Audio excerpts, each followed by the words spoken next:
My girlfriend's male best friend blurted out, "You're not good enough for her. She deserves better." I replied, "That's your opinion." He sneered, "It's a fact." I said, "Then she can date you." "Oh wait, she turned you down twice." His shocked face. When my girlfriend confirmed it and said, "He's right, you did," made everyone realize.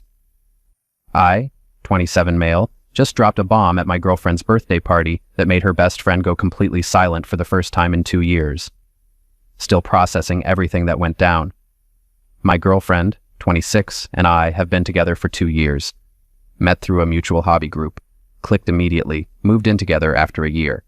Solid relationship, or so I thought until her best friend entered the picture regularly. Her best friend, 28, has known her since college. They were roommates sophomore year, stayed close after graduation. When we first started dating, he was cordial, polite, normal. Then about 6 months in, something shifted. It started small. Comments about my job. I'm a graphic designer at a mid-size agency. "Oh, still doing the freelance thing?" When I'd literally just told everyone about my promotion. "That's cute," when I mentioned a project I was proud of. My girlfriend would laugh it off. "He's just like that. Sarcastic sense of humor. Don't take it personally." But it kept escalating. He'd forget to invite me to group hangouts, show up at our apartment unannounced and act surprised I was there, make comments about how my girlfriend used to date guys who were more ambitious. The breaking point happened 3 weeks ago at her birthday dinner. Small gathering, her parents, her sister, her best friend, and 3 other college friends of hers I'd gotten to know. We're at this nice restaurant, conversation flowing, when her best friend starts in. "So, when are you finally going to get a real career?" he asked me, loud enough for the table to hear. I looked up from my menu. "I have a career. I'm a senior designer at..." "Yeah, but like, when are you going to do something that actually matters? My girlfriend works in finance, makes 6 figures. That's a real career." My girlfriend touched my arm. "Hey, that's not cool." He waved her off. "I'm just saying, she deserves someone on her level, someone who can actually provide." I felt my jaw tighten, but kept my voice level. "That's your opinion." He leaned back, smirking. "It's not an opinion, it's a fact. You're not good enough for her. She deserves better." The table went quiet. Her mom looked uncomfortable. Her sister was staring at her plate. Something in me just snapped, not into anger, into clarity. "Then she can date you," I said calmly. "Oh, wait. She turned you down twice." His face went white, then red. "What are you..." I looked at my girlfriend. "He did ask you out twice, right? Once sophomore year and once right after graduation?" Everyone at the table turned to look at her. She'd gone pale, eyes wide.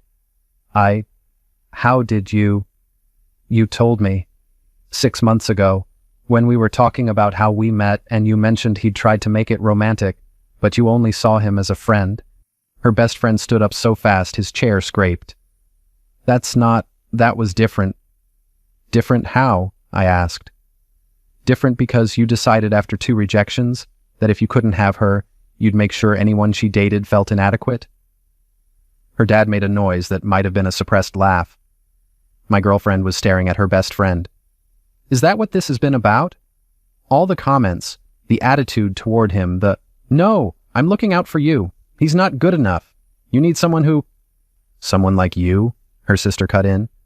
"Dude, she said no, twice, move on." He looked around the table. No one was on his side. Her mom was giving him this disappointed look. Her other friends were suddenly very interested in their drinks. "You know what?" he said, grabbing his jacket. "Fine. When this relationship crashes and burns, don't come crying to me." He stormed out. Left his credit card at the table for his portion of the bill, which was almost funny given his comments about my financial situation.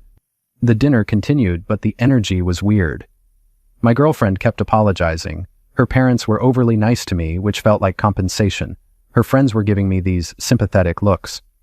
We got home around 11 p.m. She was quiet the whole drive. "I'm sorry," she said as we walked in. "I had no idea I thought he was just being protective." "For 2 years? I know, I should have seen it. I should have said something." I sat down on the couch. "Did you know he was talking about me to other people?" She froze. "What?" "Your friend group. Has he been saying stuff about me when I'm not around?" Sometimes he'd make comments, but I thought, what kind of comments? She sat down, looking miserable. That you were holding me back. That I could do better. That you weren't... She took a breath. That you weren't serious about your career or our future. And you never told me. I thought he'd get over it. I thought once he saw how happy we are, he'd back off. I nodded slowly. Okay. Okay? Yeah, I need some time to think about this. That was 3 weeks ago. The fallout from the birthday dinner has been intense. My girlfriend's best friend didn't take the public rejection well. At all. First, he tried the apology route, texted my girlfriend the next day with this long message about how he came on too strong, but was just trying to protect her, and how he values their friendship too much to let a guy come between them. Notice how it's still somehow my fault in his version. She showed me the text. Asked what I thought. He didn't apologize to me, I pointed out. He apologized to you about me, like I'm not even a person in this situation. She stared at the message for a long moment, then blocked his number. That's when things escalated. Her other friends from college started reaching out. Turns out he'd been running a smear campaign for months. Group chat messages about how I was controlling because I didn't want to hang out with someone who openly hated me. How I was isolating her because we spent time together like couples do. How I was financially dependent on her. We split rent 50-50, but he apparently told people she was supporting me. One of her friends forwarded her the messages, screenshots dating back 8 months, just constant negativity about me, our relationship, my intentions. My girlfriend called me at work, crying. I can't believe I didn't see this. I can't believe I let him trash you to our friends for months. Did anyone push back? I asked. Her sister did, a few times, but he'd always frame it like he was just concerned, and everyone knows we've been close forever, so they believed him, or at least didn't question it enough. Her best friend tried a different approach when the blocking didn't work, started showing up places he knew we'd be, coffee shop we go to on Sundays, farmer's market we hit on Saturday mornings, even our apartment building lobby once. Each time he'd try to talk to her, ignore me completely, act like I wasn't standing right there. We need to talk, he said at the coffee shop. Alone. No, she said. We don't. You're really going to throw away 8 years of friendship over some guy? I'm throwing away a friendship with someone who's been lying to me and about my boyfriend for months. That's not friendship. He looked at me then. Really looked at me. The hatred was so clear. This is your fault, he said. You turned her against me. Nah, man, I replied. You did that yourself. He stepped closer. You think you've won? You think this is over? My girlfriend got between us. Stop, just stop. Leave us alone. Or what? Or I'll get a restraining order. I'm serious. This is harassment. He left, but the look he gave me said this wasn't done. 2 days later, my girlfriend got a call from her supervisor at work. Someone had sent an anonymous email to her company claiming she was having an inappropriate relationship with a subordinate. She isn't. And misusing company resources. She isn't. HR had to investigate. She had to sit through interviews, provide evidence of her work activities, prove she hadn't done anything wrong. It was humiliating and stressful. No proof it was her best friend. But the timing was suspicious. Then I started getting weird friend requests on social media, fake profiles with no photos, generic names. They'd send messages. Your girlfriend is cheating on you. She's using you. She talks about how boring you are. I blocked them, but they kept coming. My girlfriend's sister finally told us something that changed everything. He tried to kiss her, she said over dinner at our place. Last year, at her birthday party before you two went public. My girlfriend's face went slack. What? You don't remember? You'd had a few drinks. He kept trying to get you alone on the balcony. I stayed close because something felt off. When you went to the bathroom, he told me he was going to make his move that night. But nothing happened. Because I literally didn't leave your side the rest of the night. And then 2 weeks later, you started posting photos with him. She nodded at me. He's been bitter ever since. The pieces clicked into place. The timeline. The escalating hostility. The possessiveness disguised as protection. My girlfriend looked at me. What do we do? We document everything, I said. Every message, every time he shows up, every fake profile. We build a case. Her sister grinned. I like him. Documentation was easier than expected. Her best friend kept self-destructing. After the anonymous email stunt at my girlfriend's work, which went nowhere because she's actually good at her job and had nothing to hide, he tried to go after me. Suddenly, my boss got an email claiming I'd been using company equipment for personal projects. Also false. Also easily disproven. Also clearly from the same kind of anonymous email account. My boss called me in, showed me the email, and asked, "Do you have a crazy ex or something?" Girlfriend's obsessed best friend who got rejected twice and can't handle that she's happy with someone else. Ah, the classic. Want me to forward this to our legal team? This is harassment. I said yes. Our company lawyer sent a cease and desist letter to the email address. It bounced back, but we had documentation. Meanwhile, my girlfriend's friend group was imploding. Once the screenshots of her best friend's group chat messages got out, people started taking sides. Her college roommate confronted him directly. "Dude, you've been lying about him for months. Why would we believe anything you say now?" I wasn't lying. I was trying to protect her. From what? Being happy? Having a healthy relationship? Not being with you? He apparently lost it. Started yelling about how he'd been there for her through everything, how he deserved a chance, how it was supposed to be them. Her roommate recorded it, sent it to the group chat. Even the people who'd been neutral turned on him after that. But he still wasn't done. This is where it gets actually messed up. My girlfriend got a letter at our apartment, official looking. Final notice of debt collection for $4,300 for a credit card she'd never opened. She freaked out, called the credit card company. Fraud.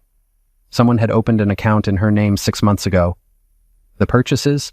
All at places her best friend had told her about. Restaurants he'd recommended. Stores he'd mentioned. Even a gym membership at the place he works out. We filed a police report.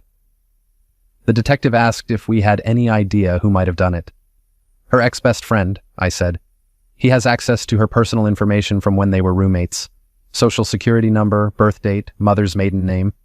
All that stuff was on shared documents for their apartment lease back in college. Can you prove he did it? Not yet. But the pattern of purchases matches his recommendations, and the timing lines up with when she started pulling away from him. The detective said they'd investigate. 2 days later, her best friend showed up at our apartment building, buzzed up, claiming he had something important to tell her. She didn't let him up, talked through the intercom. "The police called me," he said, voice shaking. "About a credit card? This is insane. I would never—" "You have my social security number," she said. "You have my birth date. You know my mother's maiden name. And somehow a card got opened in my name with charges at all the places you told me about? That's coincidence." "Is it? Is the anonymous emails coincidence too? The showing up everywhere we go? The messages to my friends calling him controlling and abusive when he's been nothing but patient with your garbage? I'm trying to save you from making a mistake. The only mistake I made was not cutting you off 2 years ago when he told me you'd been rejected twice and I thought it didn't matter because we were just friends." Silence. "You know what the worst part is?" she continued. "I trusted you. For 8 years I trusted you. And you used all of that trust, all of that history, to try to destroy the healthiest relationship I've ever had because you couldn't handle that I didn't want you. I love you." "No, you don't. You love the idea of me. You love what you think I represent. But you don't actually care about me or my happiness. If you did, you'd be happy I'm happy." "You're not happy. He's manipulating you." I took the intercom. "Buddy, I haven't said a single word to her about you that wasn't true. You did that all yourself. You turned her against me. You turned her against you by committing credit card fraud, sending fake anonymous emails to her employer and mine, creating fake social media profiles to harass us, and generally acting like a stalker. I'm not.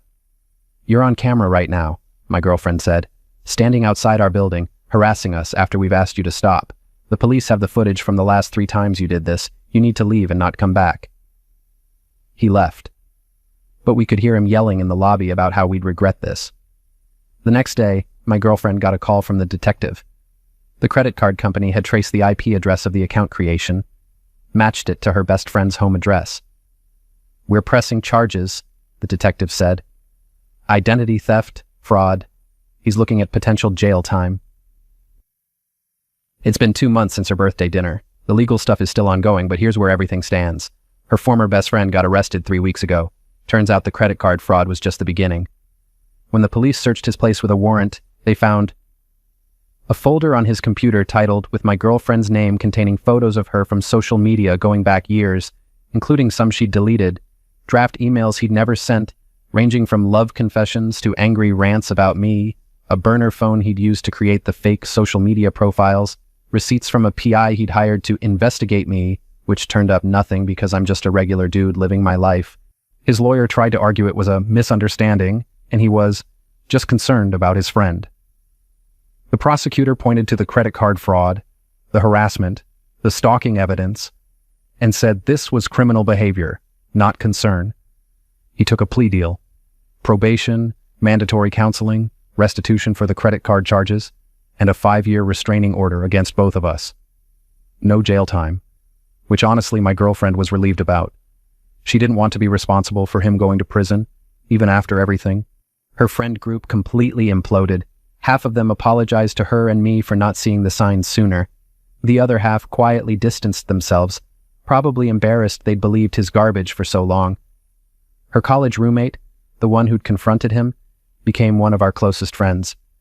She apologized probably 20 times for not saying something sooner. I thought he was just being overprotective, she said over drinks at our place. I didn't realize he was actively sabotaging you guys. You recorded that meltdown though, I said. That helped. Least I could do. I'm sorry it took so long. My girlfriend's family has been great. Her dad pulled me aside at their house last weekend. I owe you an apology, he said. I knew that kid had a thing for my daughter. I thought he'd grown out of it. I should have said something when he started acting like a jerk to you. You didn't know it was that bad. Still, you handled it better than I would have. Most guys would have punched him. Thought about it, I admitted. But that would have made me the bad guy in the story. Better to let him destroy himself, he laughed. Smart man. The relationship between my girlfriend and me went through some rough patches during all this. There were arguments about why she didn't stand up for me sooner, why she dismissed his behavior for so long, whether she'd actually valued our relationship as much as she valued that friendship. We did couples counseling for a few weeks. She was dealing with a lot: betrayal from someone she'd trusted for 8 years, guilt over not protecting me from his harassment, anger at herself for being so blind. But we worked through it. She's been making genuine effort to prioritize us, to set boundaries with friends, to listen when I say something doesn't feel right instead of dismissing it. Last week, one of her friends from the group forwarded her a message. Her former best friend had apparently created a new social media account, violating his probation, and was posting vague things about betrayal and fake friends and the one that got away. She reported it to his probation officer immediately. I'm done protecting him, she said. I'm done making excuses. He did this to himself. The probation officer called back 2 days later. Her former best friend's probation had been revoked for violating the restraining order and the social media ban. He's serving 60 days in county jail. Her response? Good. As for us, we're solid. Better than solid, actually. Going through that whole situation showed me she's willing to fight for us when it matters, and it showed her that I'm not going anywhere just because things get hard. We're talking about getting engaged next year. Her sister already told me she'll help me pick out a ring when the time comes. Just don't propose at a group dinner, she said, laughing. We've had enough drama at those. Fair point. Looking back, the crazy thing is how obvious it all was.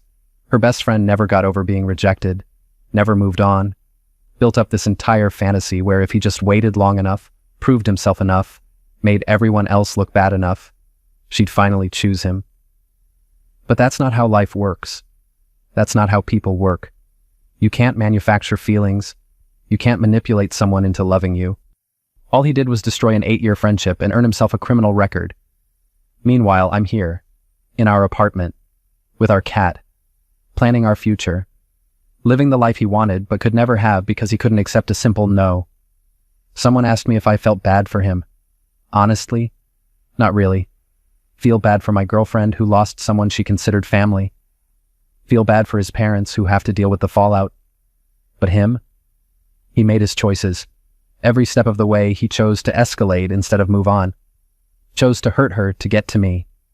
Chose to break the law because he couldn't handle rejection. Those are his consequences to live with. My girlfriend asked me the other night why I never lost my cool through all of it. Why I stayed calm when he was actively trying to destroy my life. Because getting angry would have made it about me and him, I said. But it was never about me and him. It was about you choosing your own life, your own happiness. I just had to trust that eventually you'd see who actually cared about you and who was just performing care to manipulate you. She cried. Good tears, though. Then she said something I'll never forget. You know what the difference between you and him is? You trusted me to make my own choice. He tried to make it for me. That's really what it came down to. Respect. Trust. Actual love versus possessive obsession. 2 years later, we're still here. He's not. And honestly, that feels like the only ending this story could have had.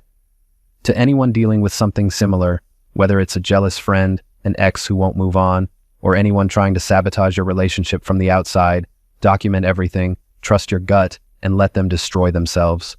People who genuinely care about you will show it through support, not sabotage. The ones who need to tear down your relationship to feel important aren't your friends. They're obstacles pretending to be allies.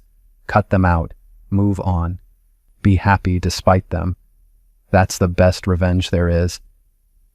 And yeah, we're planning the engagement for spring. Her former best friend can enjoy county jail while I enjoy the rest of my life with someone who finally sees me clearly. Feels pretty good, not gonna lie.